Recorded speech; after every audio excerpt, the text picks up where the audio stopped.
Once upon a time, a small village by the sea, there lived a kind young fisherman named Urashima Taro. He lived with his mother. Every day, Urashima Taro would go out on his boat. He would catch fish. He was known for his kindness. He always helped others. One sunny morning, Urashima Taro went fishing as usual.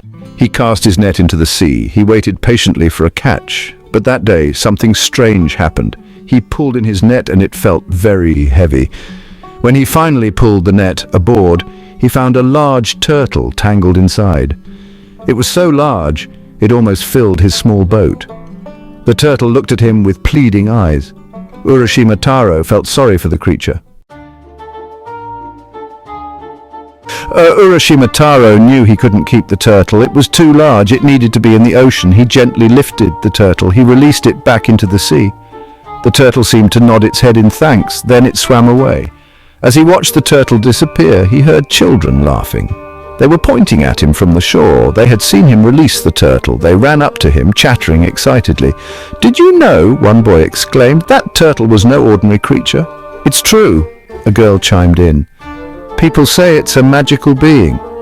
Urashima Taro listened to their stories. He smiled. He didn't believe them. He thought they were just children's tales, but he was happy that he had saved the turtle. The next day, Urashima Taro went fishing again. The sea was calm and blue. As he rowed his boat, he thought about the turtle. He wondered if it was all right. Suddenly, he heard a voice calling his name, "Urashima Taro, Urashima Taro." He looked around, but he couldn't see anyone. Then he noticed the water beside his boat parting. A large green turtle emerged from the depths. It was the same turtle he had saved. "Urashima Taro," the turtle spoke. "I have come to thank you for your kindness. I'm no ordinary turtle. I'm a servant of the Dragon Palace, Ryugujo. Our princess wishes to reward you." Urashima Taro was astonished. He couldn't believe that the turtle could talk. The turtle continued, "Our princess invites you to visit our palace beneath the sea. Will you come with me?" Urashima Taro hesitated for a moment. He thought of his mother.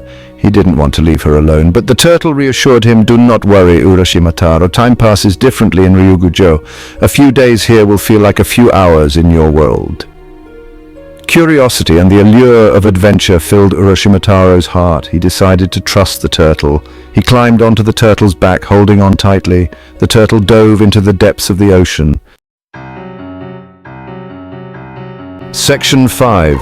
Welcome to Ryugujo. Down they went, deeper and deeper into the sea. The water around them shimmered with strange lights. Fish of every color swam past them. Urashima Taro had never seen anything so beautiful. Finally, they reached a magnificent gate. It was adorned with coral and pearls. This was the entrance to Ryugujo, the Dragon Palace. The turtle led Urashima Taro through the gate. He gasped in wonder. Before him stretched a dazzling city of coral and jewels. Strange and wonderful creatures greeted him with smiles and bows. Music filled the air, and Urashima Taro felt like he had entered a magical dream. Section 6. The Princess of the Palace.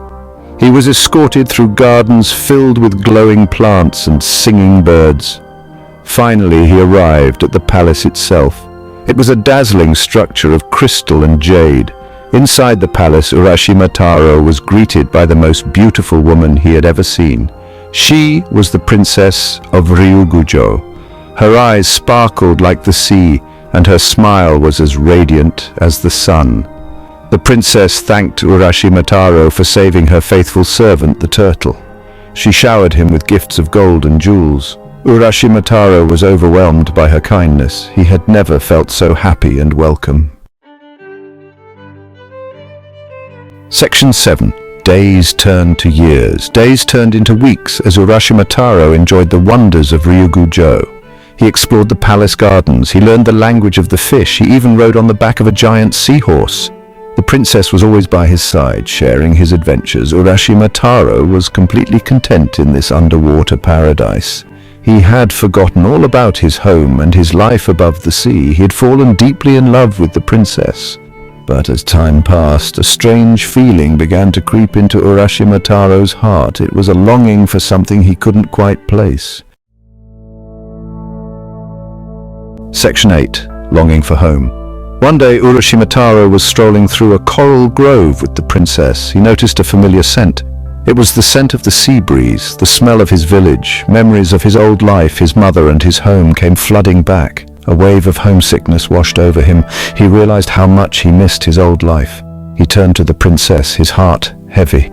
"My princess," he said, "I am so grateful for all you have done for me, but I must return to my world." Section 9, the Forbidden Box. The princess was saddened by Urashima Taro's decision, but she understood. She knew that he belonged to the world above. "You will always be welcome here, Urashima Taro," she said, "but I understand your longing for home. Take this as a token of my gratitude." She presented him with a beautiful lacquered box adorned with intricate carvings. "This is a treasure from Ryugujo," she explained. "But beware, you must never open it. If you do, something terrible will happen." Urashima Taro promised to cherish the box and never open it. He thanked the princess for her kindness and bid her farewell. The turtle carried him back to the surface of the sea. Section 10. The Sad Fate of Urashima Taro. When Urashima Taro returned to his village, he was shocked by what he found. Everything had changed. His house was gone. The villagers were all strangers. No one recognized him. He soon realized that many years had passed in the human world, even though only a few days had passed in Ryugujo. His mother was long gone. Everyone he knew was gone. Urashima Taro was utterly alone. Heartbroken and confused, he wandered aimlessly until he came across the box the princess had given him. Overcome with grief and curiosity, he forgot his promise. He lifted the lid of the box. In that instant, a white mist escaped from the box and enveloped him. When the mist cleared, Urashima Taro was transformed into a frail old man. The years he had spent in Ryugujo had caught up with him all at once. The magic of the Dragon Palace had kept him young, but now he was old and alone. Urashima Taro had learned a bitter lesson about the passage of time and the dangers of longing for the past. He spent the rest of his days wandering the shore, a lonely reminder of the fleeting nature of time and the importance of cherishing the present moment.